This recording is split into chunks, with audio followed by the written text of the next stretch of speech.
Welcome to the Aaron Harber Show. This is part one of a two-part special on the Denver District Attorney's race. Joining me today are Michael Kerrigan. Michael, thank you for being here. Thank you for having me. Kenneth Boyd. Hi, Aaron. Thanks for having me. And Beth McCann. Thank you for having us. All right. Well, I know we have so much to cover. I'm not going to talk about each of your backgrounds right now, but I'll just start off, Michael. Why do you want to be the district attorney for Denver? I believe Denver and the nation is at a critical point, a point where we can start doing modern improvements and reforms to our criminal justice system. The way we've been doing things hasn't worked. It's led to mass incarceration, it's led to racial disparities, and we need someone who's going to come in from outside the system to change it. I'm the only person not working for the government, and the only candidate who has experience both as a prosecutor and defense attorney, and I will bring that balanced perspective as Denver's next DA. Kenneth, why do you want to be the next DA? You know, Aaron, I've worked in the DA's office now for almost 9 years. I know the work, I know the people, and I know the changes I want to make to take us in a new direction. I could have waited and run at a different time, but the changes I want to make are needed now, and that's why I want to run. Okay, and we'll talk about those changes in a minute. Beth, give me your answer to why you would like to be the next DA in Denver. So Denver really needs to be at the forefront of the national work on criminal justice reform. And my background is unique and gives me the background and experience to lead Denver in a new direction going forward. I have experience as a prosecutor, as a supervisor of lawyers, and a manager, and also now I'm in the legislature making the law. So that background, I believe, gives me excellent experience to move forward in this effort. Looking at the office today, of course, Mitch Morrissey, the current Denver DA, what do you think he has done especially well? Mitch has been a national leader in DNA, development of DNA evidence, and he has really done an excellent job of making sure that Denver is taking advantage of the technical, scientific evidence. He also was instrumental in getting the new crime lab, which I think has become one of the leading crime labs in the country. I'm very excited about his work on the Rose Andom Center, which is for domestic violence survivors. That's supposed to open this summer, and I'm very supportive of that work. All right, the flip side of that question, what has Mitch not done well, or where has he made mistakes? Well, I have several priorities that are different than he has had. I am particularly passionate about human trafficking, sex assault, domestic violence, child abuse, and I'm also passionate about working with juveniles to help keep them out of the system. So I think my priorities and my emphasis will be different. I want to build on what Mitch has done. I also am very committed to rebuilding trust between the police and our community, and making sure that officers and sheriff's deputies are held accountable if they break the law. So, Kenneth, I'm going to give you a chance at both questions. Of course, you're in the office. Sure. What do you think the DA has done really extraordinarily well, and where has he made mistakes? Sure. So I couldn't agree with Beth more. I mean, Mitch really is an international leader in the use of forensic science, prosecuting with DNA. He was one of the first in Colorado to ever take DNA before a jury trial, and really set out the existing case law that we have around that particular type of evidence. I'm proud to be the only candidate for the race for DA that's tried cases involving DNA. Our cold case program is heads and shoulders above other offices around the nation, and the modernization of using technology, using forensic science is going to be such an important thing to continue to build on that. I really have the best experience to do that because I've been doing that. In terms of where I think we can do better in the district attorney's office is I want to bring back the community prosecution program that Bill Ritter had. It was something that Mitch did not continue when he became the district attorney of Denver. I think it's important to really engage the community in the criminal justice system. I believe firmly that our community, our government agencies, our nonprofits, and victims, witnesses, everybody plays a role in community safety, and that's going to be a priority for me. All right, so Michael, you get the last shot at what has the current DA done especially well, and also where do you think he's made some mistakes? So Mitch Morrissey was part of the bond measure that allowed Denver to build one of the best crime labs, not only in the country, but the world. And that is tremendous success, and I applaud him for it. I agree the Rose Andon Center, allowing domestic violence victims to have a central place to go to address the crisis they're going through, it has been tremendous, and I applaud him on both those efforts. He's also been very aggressive in making sure his staff is paid a competitive salary. And I've talked to other DAs in the state, and because the deputy DAs in Denver are paid more, it's a distinct recruiting advantage. There are a number of places I would go differently than what Mitch Morrissey has done. First of all, we need a DA who is out in the community, who's talking to the community, explaining what the office does and how it makes its decisions. Quarterly, the mayor has a cabinet of the community where every city agency is there. The DA's office is invited. They never attend and participate. On the campaign trail, I still hear about decisions about Marvin Booker, about other high-profile cases that people still don't understand the DA's decision. We need a DA who's going to be much more transparent about how those decisions are made. And the other thing I want to do is just modernize the internal operations of the DA's office. Right now, the deputy DAs in Denver, most of them do not get annual reviews. There's no large organization that can be run like that and run well.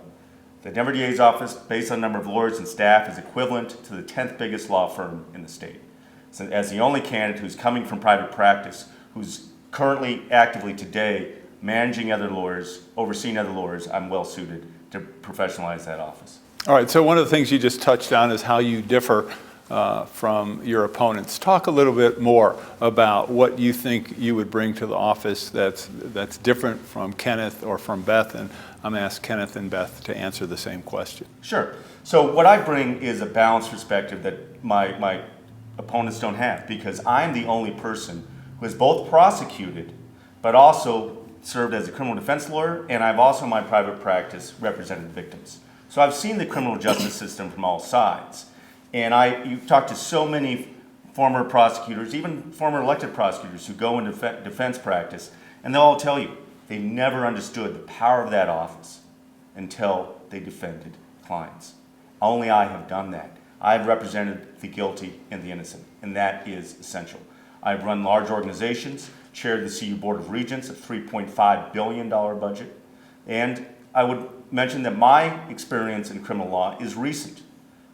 I left the DA's office 15 years ago, but I've continued to practice in criminal law, and that's significant. Some of my opponents haven't practiced criminal law in decades. That sort of relevant experience and recent experience is vital. Kenneth, tell me a little bit about how you feel you differ from your two opponents and what those advantages are. Sure. So I would not call being a prosecutor 15 years ago relevant experience today. DNA was not what it is today.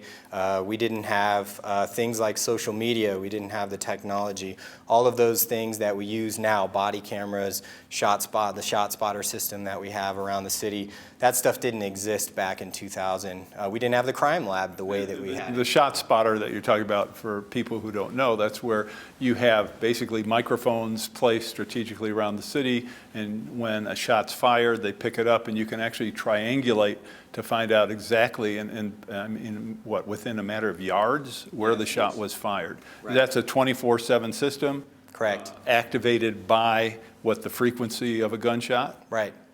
Pretty extraordinary. Do many other cities have that, by the way? It's not widely used right now because Denver was actually one of the first cities that they were testing it out as a pilot program. It's been successful. They've expanded it around different parts of the city. And what's really neat about it is that you go to where those shots were fired and you can collect evidence in those areas, such as the shell casings, bring that back to the crime lab, put it in the National Ballistics database, and then we try to piece together where the different crimes where that gun has been used and see if we can do that. Those are the types of things that I've already been doing, and I have the experience. I'm the only candidate here who's tried cases in every unit of the Denver District Attorney's Office, so I have an understanding of how all the different parts fit together. What are those units? So county court, juvenile court, the drug court, the district court, and then within district court you have 3 specialty units. You have the economic crime unit, which I currently serve in,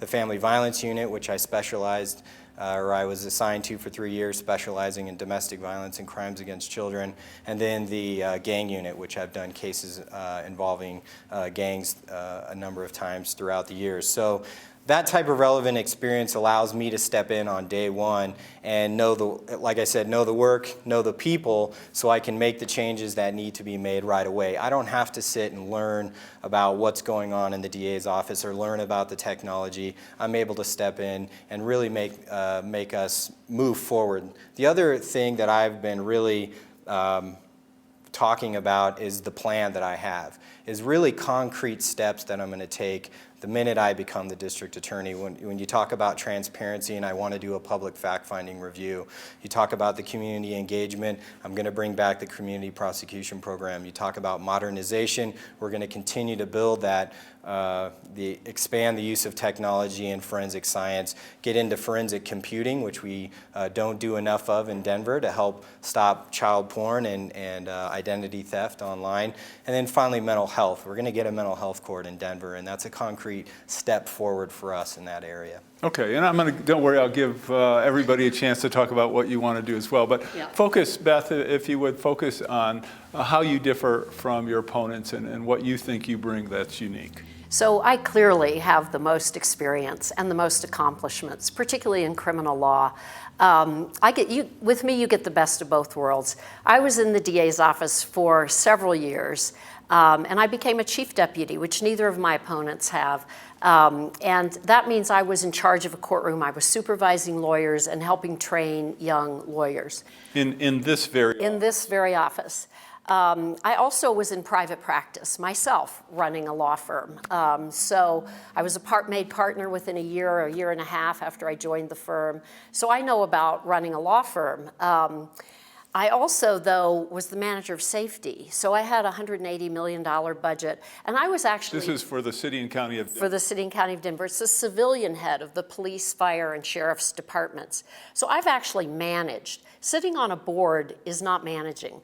Managing is when you are actually day-to-day handling those crises and handling the personnel issues that come up. Chief Mashad, who you probably remember, had a funny saying. He said, fighting crime is a piece of cake. It's the personnel issues that will bring you to your knees. So I have that experience. And I have been writing the criminal law. So I have clearly been involved in criminal justice issues throughout my career, but not just as a prosecutor.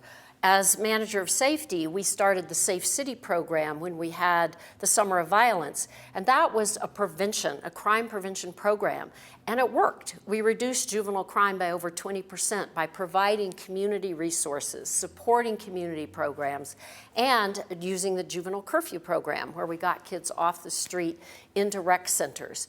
And since I've been in the legislature, I've been writing the laws. So I changed the way juveniles are charged as adults to give them due process. This year I changed the purposes of parole, so they're more rehabilitative and less punitive.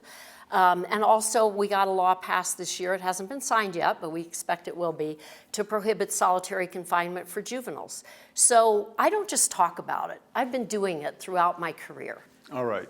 Thanks, Beth. Yes. All right, we're going to take a quick break. We'll be right back with our guests for Denver District Attorney. And almost a full quarter of all the violent crime in all of Colorado happens within the city and county of Denver. So again, that is an incredible scope of work. That is the responsibility of the attorneys in the office.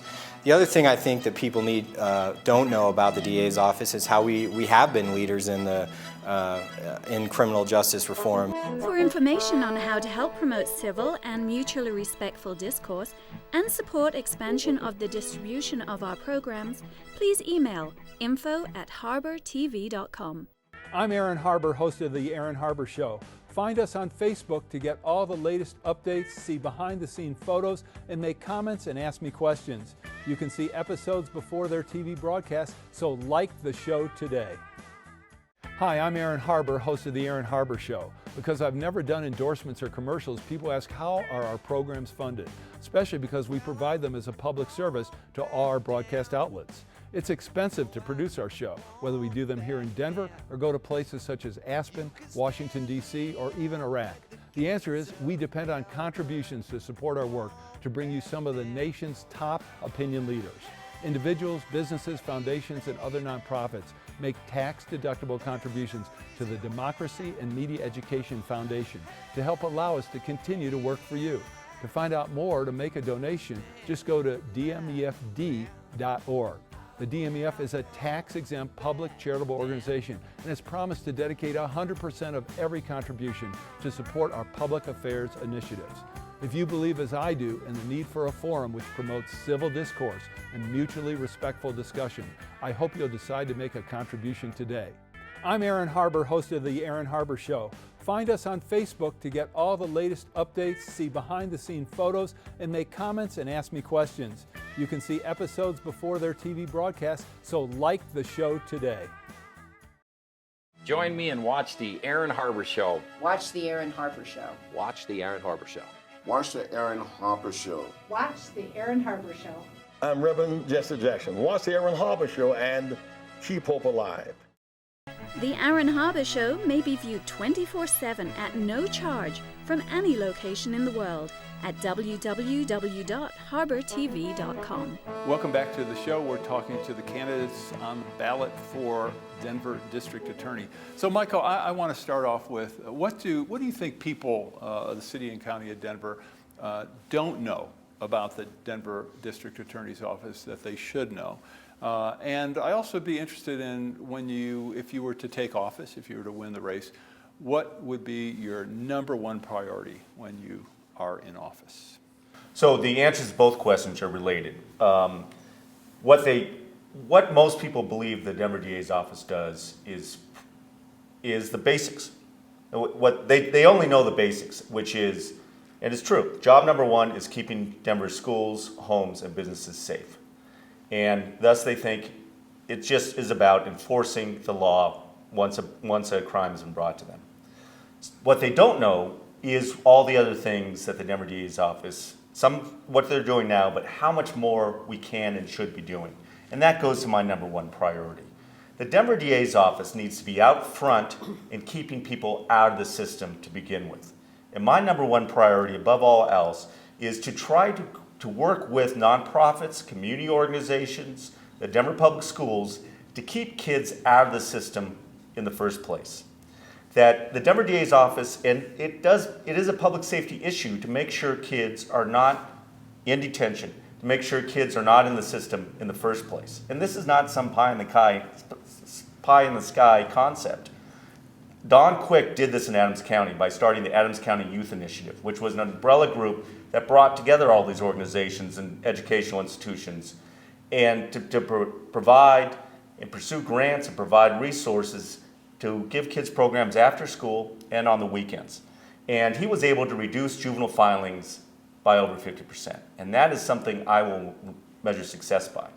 And for those kids who do come into the system, we need to be much more proactive in the diversion programs to make sure we're identifying the core issues that are getting them there in the first place.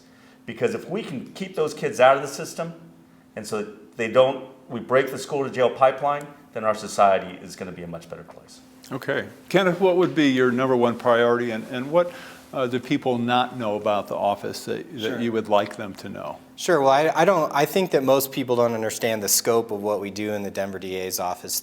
We are the smallest judicial district in the state. However, we're the busiest. We file about 6,000 felonies a year, about 13,000 misdemeanors a year. That's an incredible scope of work when you're talking about 75 attorneys roughly who are handling all that. When you say smallest, you mean in terms of geographic area? Geographic area, correct. It is the smallest geographic. But you're the busiest. We are the busiest, yes, we are. And almost a full quarter of all the violent crime in all of Colorado happens within the city and county of Denver. So again, that is an incredible scope of work. That is the responsibility of the attorneys in the office.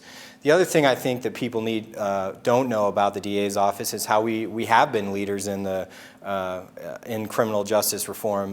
Bill Ritter was one of the first DAs who recognized the changing role of the DA, that we weren't just about enforcement of the laws, but we were about treating and prevention. He started Denver's drug court in the 1990s. It was one of the first in the nation. And in terms of understanding that changing role of the DA's office, it's really important to me to change the metrics by which we measure success in the DA's office. And that's going to be a real priority for me. It shouldn't be about convictions and trial stats. We're going to look at 4 areas for in my administration. We're going to look at, are we reducing crime and recidivism? Are we reducing calls for service for the police? Because if our treatment courts are working, we should see that as an effect as well. What's the sense or the perception of safety in the community by our visitors who come to visit? Are they feeling safe when they come to the city? And then finally, looking at community engagement. Are victims and witnesses trusting and participating in the process?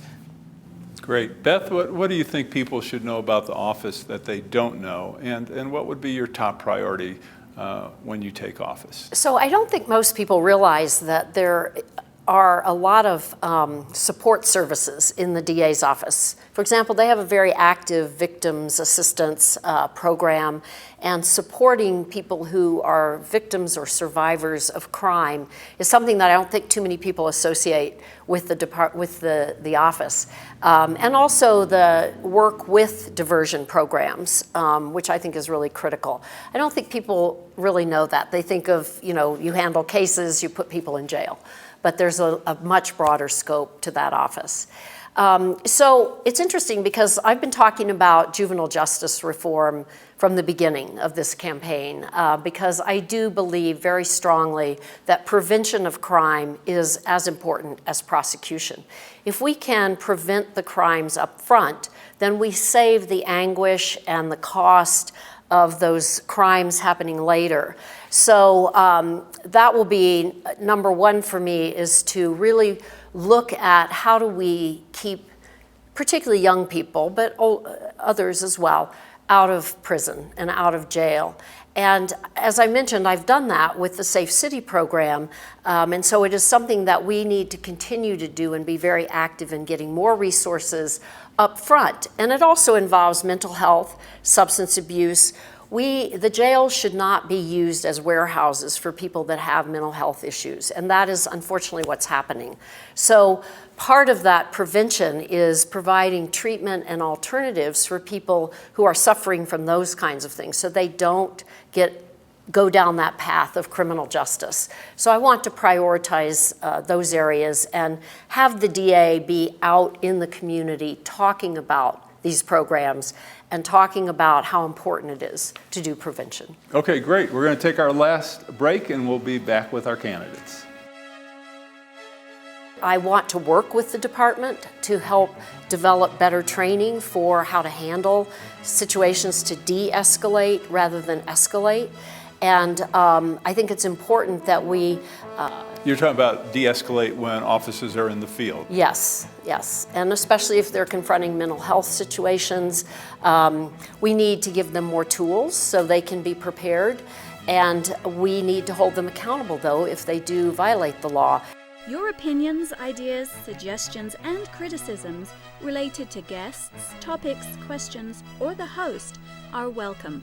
Please send an email to producer@harbertv.com. Hi, I'm Aaron Harber, host of The Aaron Harber Show. For information about the program, who our upcoming guests and topics are, and ways you can participate, please go to our website. That's harbertv.com. And most of all, thanks for watching. I'm Aaron Harber, host of The Aaron Harber Show. I very much would like to hear from you about the program, so please send me an email with your thoughts. You can suggest what topics I should cover, what guests I should invite to be on the show, or even what specific questions you would like me to ask. This is your program, so send your suggestions to aaron@harbertv.com. I promise to personally read every one, so email me today. And most of all, thanks for watching. Hi, I'm Aaron Harber, host of The Aaron Harber Show. It's tough for me to limit myself to 140 characters, but you can see how well I do by following the show on Twitter. Follow me at @Aaron Harber. To obtain a DVD copy of this program, please contact info@harbertv.com. Welcome back to the show. This is part one of our special two-part series with the candidates for Denver District Attorney. Michael, I want to talk about really kind of the status of how the office and how law enforcement is viewed by the public. It seems to me that the public impression and opinion of law enforcement over the last few decades has decreased in terms of the positive aspects. Do you think that's true? And if so, why? And if it is true, what should we do about that? So I think it is true, particularly in communities of color. And it is a critical issue for our next DA to tackle. And I'm proud to have the support of the majority of the members of the Color Latino Forum and also the Black Ministerial Alliance, the Greater Metro Denver Ministerial Alliance have endorsed my campaign because they know I'm the one that is committed to rebuilding that trust. And I'm going to do so both by being much more transparent when there's a case of excessive force and it's not charged. We need more than just a written report, which is all that people get now, but we need a public forum to discuss that.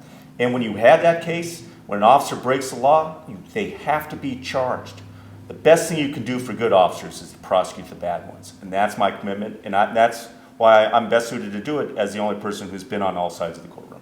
Beth, when you look at public confidence in law enforcement over the last few decades, do you think it's decreased? If so, why? And what do you think needs to be done? It has decreased, especially in, as Michael mentioned, communities of color. I represent Northeast Denver in the state legislature, and I spend a lot of time talking to folks, and there is a feeling of distrust, a feeling that they don't get justice in the system, and that officers are not held accountable. So I will hold officers accountable if they do break the law. I am the only candidate that's actually prosecuted, convicted, and sent to prison a Denver police officer when I was in the DA's office. That said, I want to work with the department to help develop better training for how to handle situations to de-escalate rather than escalate. And I think it's important that we... You're talking about de-escalate when officers are in the field. Yes, yes. And especially if they're confronting mental health situations, we need to give them more tools so they can be prepared. And we need to hold them accountable, though, if they do violate the law. And I plan to have a more inclusive process in making that decision and more transparency. But I just have to clear up one thing. The Latino Forum did not endorse Michael Kerrigan's race. I received a majority of the votes. Right, yeah, he didn't say that they did, but there was probably the intimation.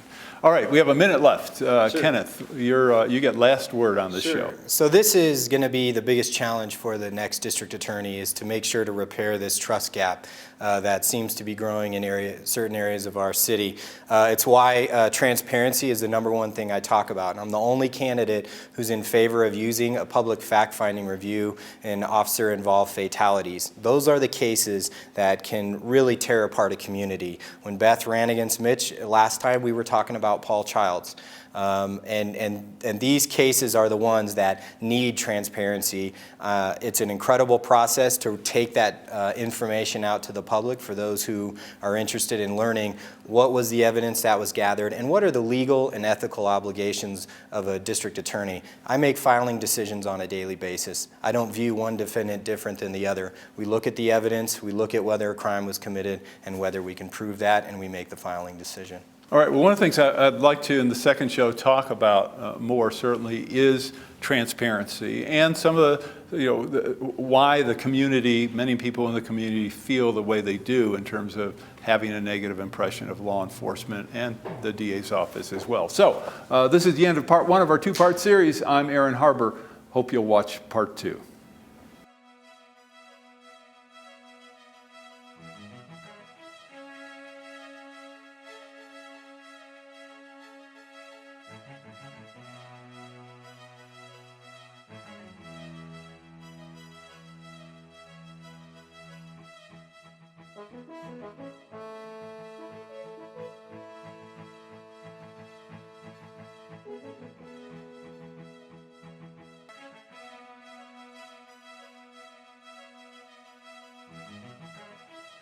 Please contact us. We want to hear from you. And thanks for watching.